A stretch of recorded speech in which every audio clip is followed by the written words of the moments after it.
Today we're finishing our series talking to the 2026 PMEA All-State Guest Conductors, and we are talking Wind Ensemble and Concert Band on today's PMEA's Take Note podcast.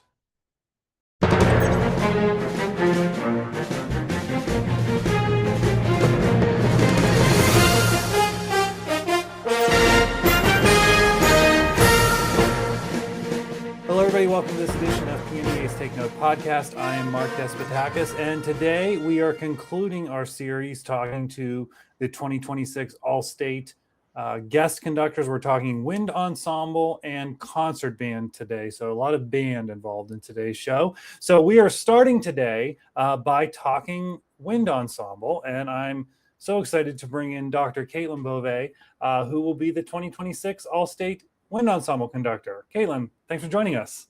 Thank you so much. I'm really excited to be here with you. So I have to tell you, over time, particularly during the pandemic, I've seen and heard you on podcasts and recordings.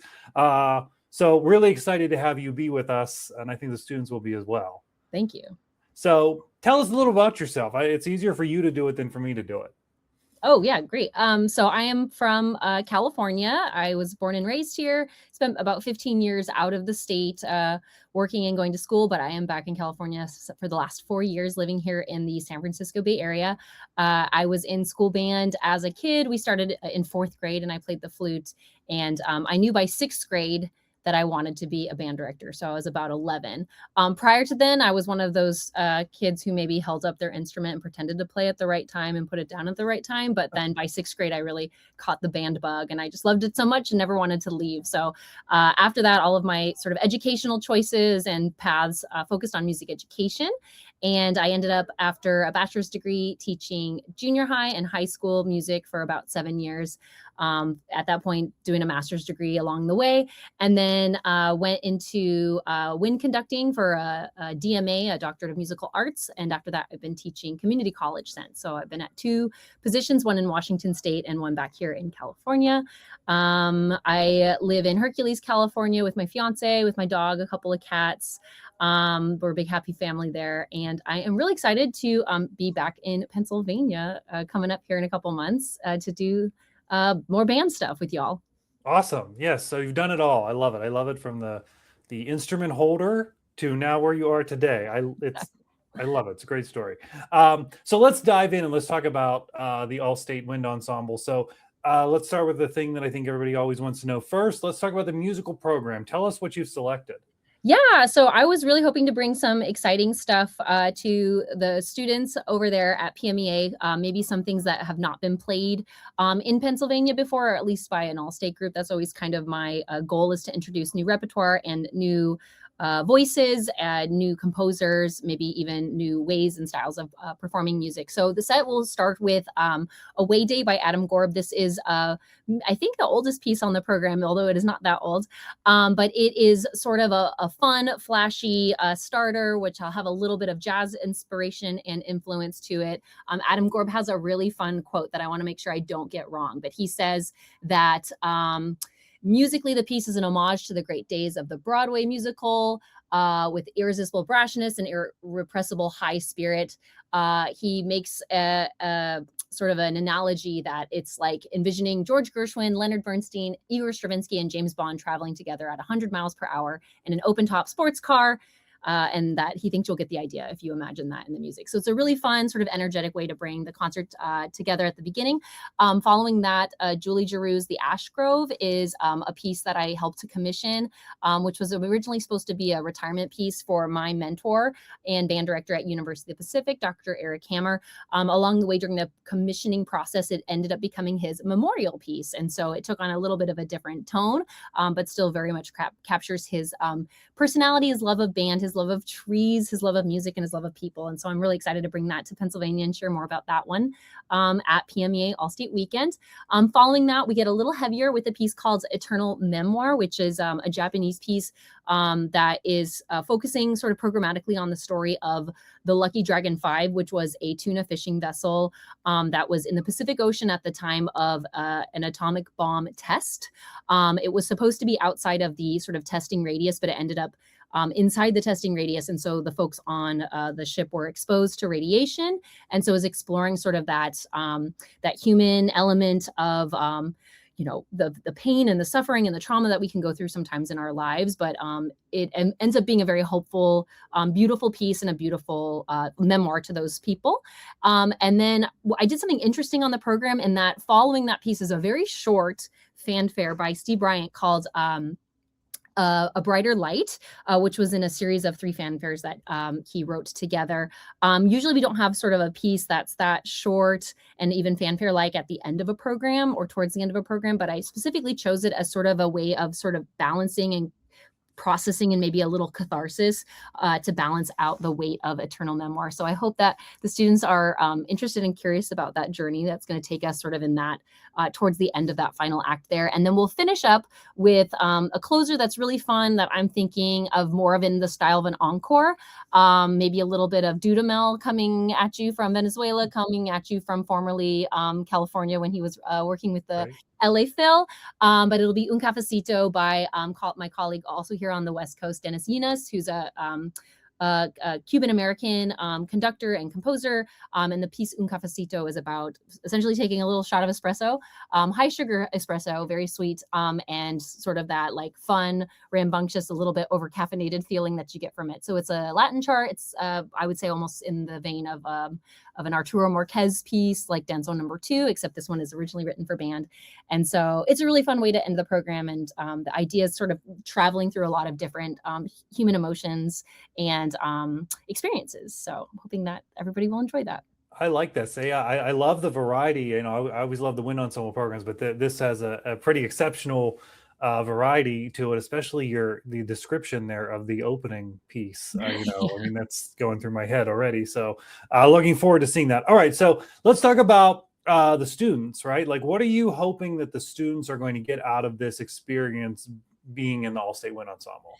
Yeah, so I tend to have a really sort of high-paced, fast, energetic rehearsal strategy. Like, instruments are on face a lot of the time, really quick instructions in between, trying some new things, doing some new things.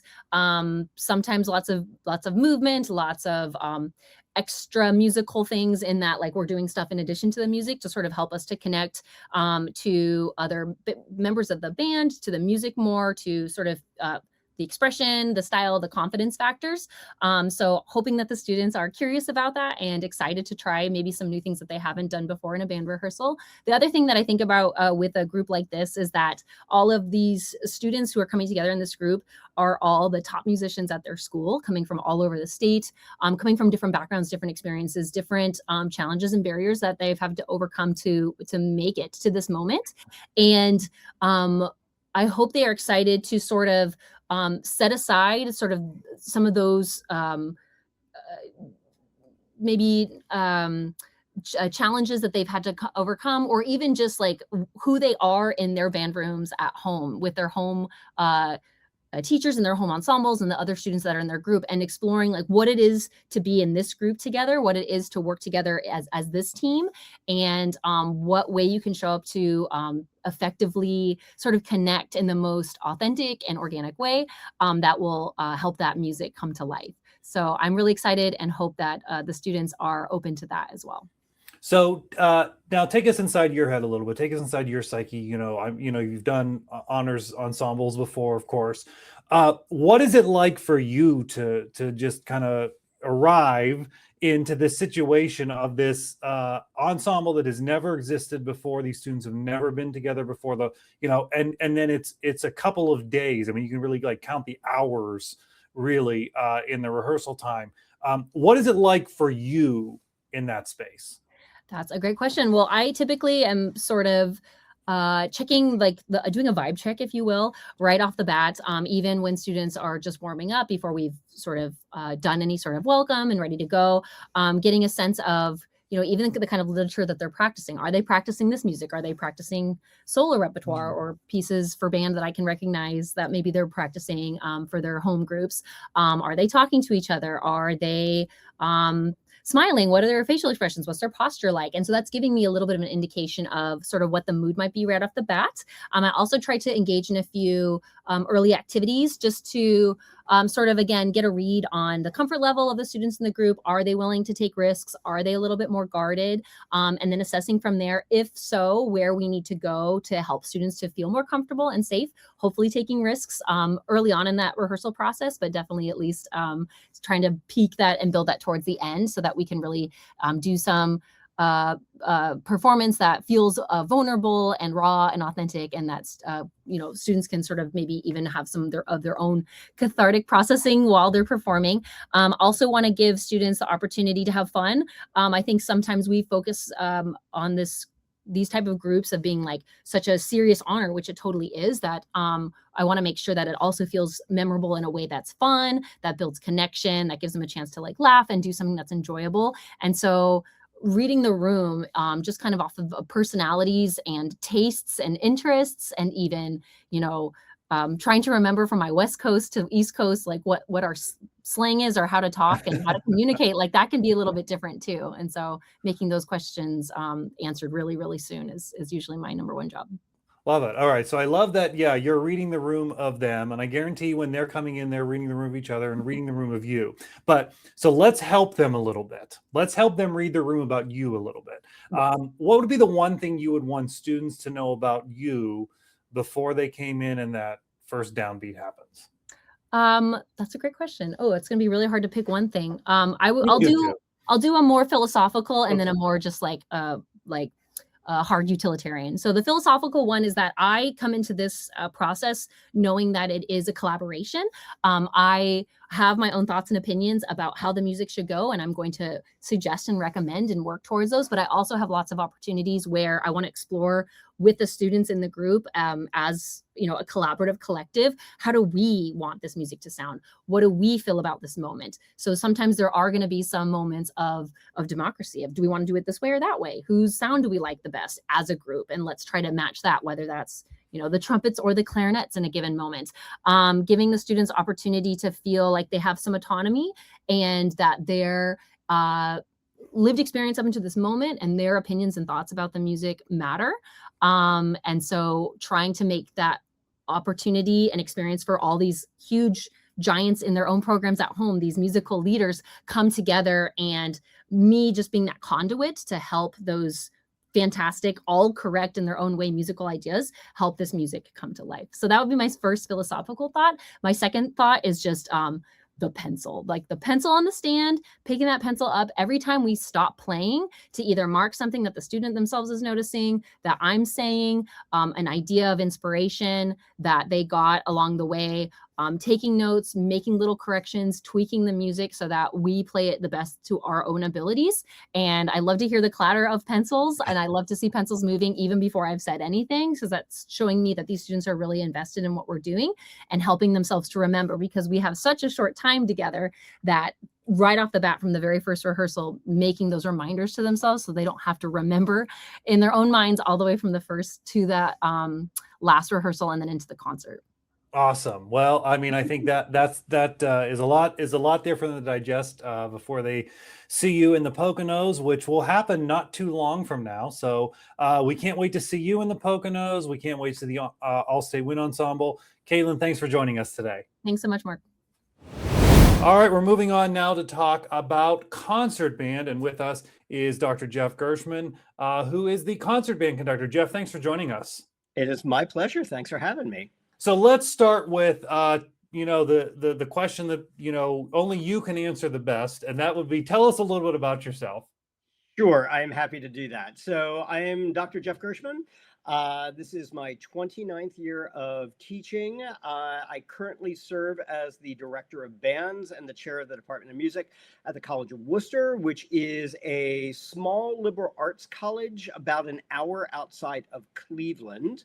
I've been here for 4 years, and previous to that, I've had college teaching posts in Texas, in Indiana, and also in Ohio, down in Columbus, as well as starting my career outside of New York City, teaching high school for 4 years. Awesome. All right. We love that experience that we're bringing to the All-State Concert Band. So speaking of the All-State Concert Band, tell us about the musical program that you've selected for the 2026 PMEA All-State Concert Band. Yeah, I'm incredibly excited about this. So a couple years ago, there's just so much repertoire out there. I began to kind of limit myself on a lot of these programs by giving myself a central theme. So that kind of concentrated my repertoire choices. Hopefully it made it a little bit more contextual for audiences and also for the students that were in the ensemble. So in thinking through themes for this potential program, knowing that this year would be the 250th anniversary of our country, I thought, well, this is the perfect theme to kind of build a concert around, especially because I'm doing it in Pennsylvania, which is so much at the heart of our country's history, especially at the early development of the United States. So I thought, okay, let's build a program around this. So we're going to trace the history of American music throughout our 250 years. We're going to spend some time on composers and repertoire that are kind of uniquely, iconically American. So that would be music of George Gershwin. It would be the music of John Williams, the music of John Mackey. But we also wanted to highlight some more unsung composers that you may not know about that I really believe deserve more recognition. So I'm excited to be able to feature their work both with the students and showcase that to the larger audience as well. I love the theme. That's very cool. So that's great for the students for some historical context as well as for the audience. Let's talk about the students a little bit then. What are you hoping that the students will get out of this experience? Yeah, that's a great question. So as an honor band conductor, I kind of view my responsibility to be twofold. So the first is that the students really enjoy themselves during the rehearsal process. So much of what we do as kind of collegiate and high school and really all music conductors, we spend a lot of time in rehearsal. So the process is incredibly important. And although it's really concentrated, I want to make sure that we have a really efficient and rehearsal atmosphere. We work really hard, but most importantly, that they really enjoy being there, that we're getting stuff done, that rehearsals are fun. So that is really at the forefront, but just as at the forefront is also that we have a really good representative performance. So the product of our work is the performance. And so is the performance representative? Does it really showcase the kind of work that we did? And so if we hit it exactly right, everyone has a great time and we perform to the potential of the ensemble. So that's really kind of what I'm shooting for whenever I do an honor band. I'm really excited about this band in particular because we're going to play some music that by composers that everybody know, but there's certain pieces of repertoire that rarely get done that I'm really excited about introducing to the students and getting to work on that. And I'm also, the older I get, the more important history and a greater context is in understanding why you're playing some of the music. So some of the stuff that we're going to play is deeply rooted in historical context, in why it was composed or what was inspired. And so I'm really excited about taking the time to talk with the students about this is why this was written. This is what we're trying to convey. And hopefully that gives a more informed, kind of emotionally deep performance. So all of those things I'm really excited about getting once I get to the Poconos and start rehearsals with the band. So take us into your head a little bit. What is this like for you when you go in to conduct an honor ensemble like this, particularly one at such a high level, at an all-state level? What's that like for you? It's actually one of my favorite things. It's incredibly impressive. If you take a step back, we're so used to the honor band thing and the all-state band thing, but you have to really think about what happens, right? Particularly in Pennsylvania, in this all-state experience, you have so many kids from disparate backgrounds from all over the state, and they come together never having played as an ensemble, most likely not having seen me, and in the stretch of really just hours of rehearsal time, produce this incredibly high-level product. And that is incredibly impressive. And it's not something, even with the many honor bands I've done, it's not something I ever take for granted. And I think it's a testament to the kids that are in the band and their experience and their talent. But I think it also is a testament just to the level of teaching and investment they have in their home programs. So all of that is incredibly exciting to me. But especially with an all-state band, what I find is the responsibility of it. Like, this is the culminating experience for so much work and time that has been put in, and all of the unseen, unsung work that their parents have put in between expenses and transportation and attending concerts. So, like, I'm not going to lie, there's some pressure that comes with that like, they've made it. This is the culmination. And now it's up to me to deliver something that was worth all of that work.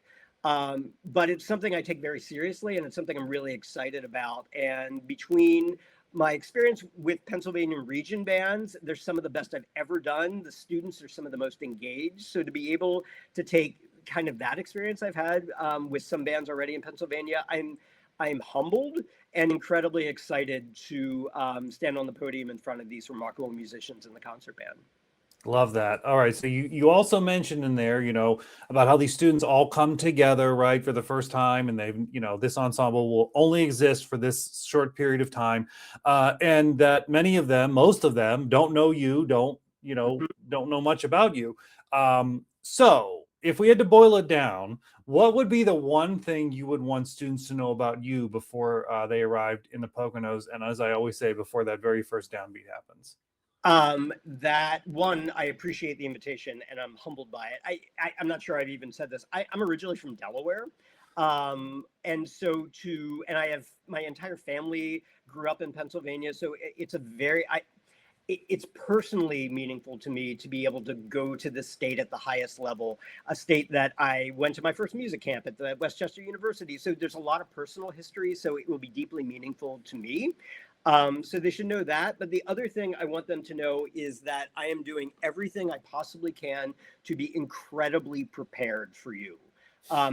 Everything is an honor band, especially an all-state band, is any rehearsal experience just distilled down into a really short amount of time. So I promise you, when I step on the podium for the first time, I know every minute of every rehearsal what we're going to do. Like, I have done my homework to make sure that you're going to have as great of a responsibility, or that's my responsibility to give you as great of an experience as you can.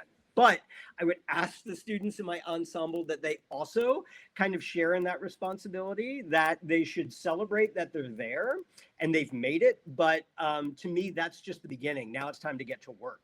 So in my preparation for this, I provided for the students really great reference recordings. I've created, I apologize, so many pages of notes about the music that we're going to do so they can really think through it. So I would just ask the students to accept their responsibility, to practice their music, to really take the time on this small novella of notes I've given, mark in all the notes I've asked for your part and your instrument.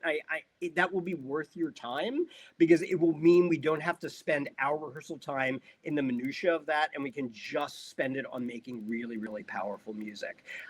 So I just want everyone to come prepared, because I think really special things are ahead if everyone hits that rehearsal room ready to go. Well, we are certainly looking forward to it. We're just weeks away from everyone coming together in the Poconos. Jeff, thanks for joining us and talking to us about this, and we are looking forward to the concert band. Thank you so much. I really appreciate the opportunity to talk with everybody. All right, and thank you all for joining us on this edition of PMEA's Take Note podcast. We will see you next time.